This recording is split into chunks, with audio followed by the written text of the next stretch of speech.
రెడ్డి అంశానికి సంబంధించి మనతో మాట్లాడడానికి జూలకంటి రంగారెడ్డి గారు ఉన్నారు. ఆయన మాజీ ఎమ్మెల్యే. సో నమస్తే అండి రంగారెడ్డి గారు. నమస్కారం అమ్మా. ప్రస్తుతం ఈ వార్త నిజంగా దిగ్భ్రాంతికి గురి చేస్తుందని చెప్పాలి. సీతారాం ఏచూరి లేరు అంటేనే ఇది నమ్మలేకపోతున్నామని చాలా మంది చెప్తూ ఉన్నారు. సో మీ మాటల్లో ఏం చెప్తారు? సీతారాం ఏచూరి గారు మరణించిందంటే ఎవరు నమ్మే శక్యంగా అనేటువంటి విషయంగా మరి చూడడం అనేది జరుగుతూ ఉన్నది. ఎందుకంటే భౌతికంగా ఇంత తొందరగా ఆయన దూరం అవుతాడని చెప్పేసి ఎవరం కూడా ఊహించలేదు.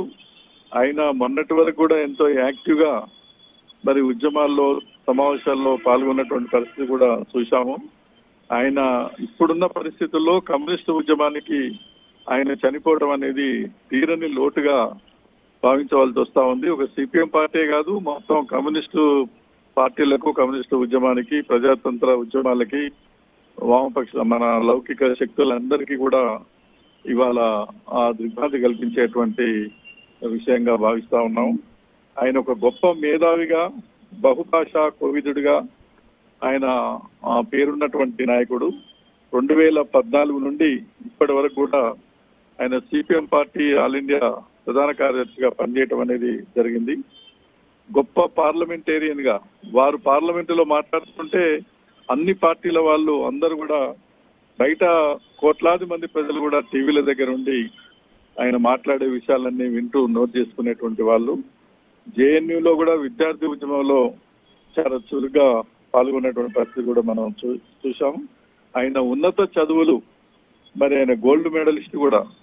ఆయన తన స్వార్థం కొరకు, సుఖం కొరకు ఏనాడు ఆలోచించకుండా ఈ దేశంలో సమసమాజం రావాలి, దోపిడీ లేనటువంటి సమాజం రావాలని చెప్పేసి కమ్యూనిస్టు ఉద్యమం, కమ్యూనిస్టు పార్టీ మార్క్సిజం అనేటువంటి సిద్ధాంతం ద్వారానే ఈ దేశంలో ప్రజలందరికీ న్యాయం జరుగుద్దని చెప్పేసి ఆ రకంగా ఆకర్షితుడై వచ్చినటువంటి గొప్ప నాయకుడు.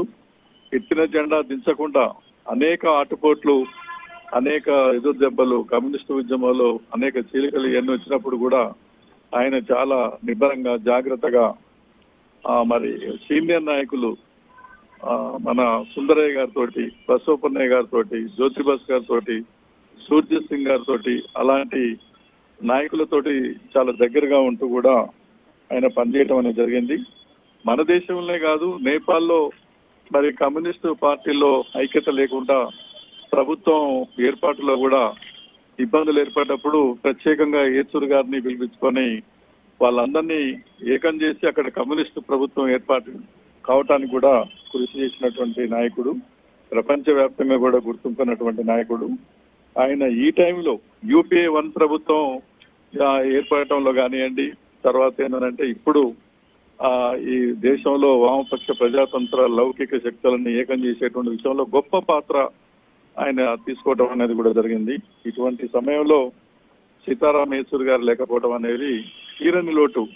కమ్యూనిస్టు ఉద్యమానికే కాదు, దేశ రాజకీయాల్లో ఈ దేశానికే ఒక గొప్ప నాయకుడు కోల్పోయినట్టుగా ఇలా భావించవలసినటువంటి పరిస్థితి వస్తుంది. ఆ లోటుని పూడ్చడానికి మరి ఈనాటి తరం, ఈనాటి యువతరం కానీ అందరూ కూడా ఆయన జెండా, ఆయన ఎజెండా, ఆయన మార్గంలో నడుచుకుంటూ ప్రతిగా తీసుకొని ముందుకు పోవాలి. ఆ తీరని లోటు అందరూ కోట్లాది మంది ప్రజలు ఎంతో బాధని, దుఃఖాన్ని వ్యక్తం చేయటం అనేది జరుగుతుంది.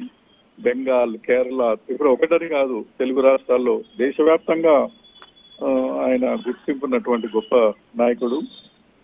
ఆయనకు ప్రత్యేకంగా మరి తెలంగాణ సిపిఎం పార్టీ నుంచి ఆయన ప్రత్యేకంగా ఆయనకు ఈరోజు ఆఫీసులో కూడా మేము శ్రద్ధాంజలి అంతా కూడా కలిసబోతా ఉన్నాం. జోహార్లు అర్పిస్తూ వారి కుటుంబానికి కూడా ప్రగాఢ సంతాప సానుభూతిని తెలియజేస్తా ఉన్నాం. ఏదున్నా ఈ టైంలో చనిపోవటం అనేది కమ్యూనిస్టు ఉద్యమానికి, దేశానికి తీరని లోటుగా భావించడం అనేది జరుగుతుంది. థ్యాంక్ యూ అండి.